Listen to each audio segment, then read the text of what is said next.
mean, we got to get into that's rare. big time outliers. And I think there's the rumor that Ronnie, I don't know if you've ever heard that Ronnie was running up to 20 something IU a day of growth in his prime. I believe I've used 18, so that's pretty normal. Most of the, again, people lose their freaking minds when I talk about real cycles of some of the big pros, because you get a mix. There's a handful of guys that are honest, handful, 5, 6. There are a ton of guys that when they do consults with me, they'll be honest with me on the phone, and then they say something different on the internet, which whatever, that's it.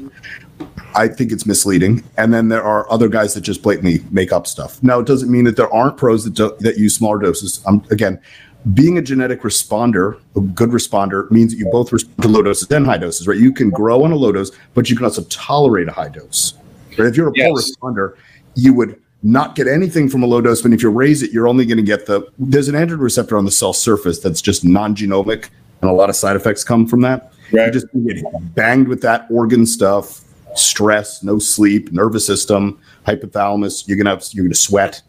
So the good responders can do both. So it's not to say that there aren't pros that use that, but most of the big guys on the Olympia stage are they're using at least 5 grams of gear, at least. I know some that use 10, and they're generally using a bottle of Serostim a day.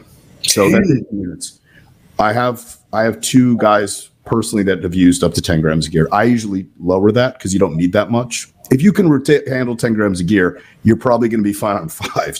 Just so much systemic stress. It doesn't mean but people lose their minds when I say that, because they I've never used more than 3 units of growth hormone, and you weigh 300 pounds on stage. No, that's not. No way. I'm sorry. It's not happening.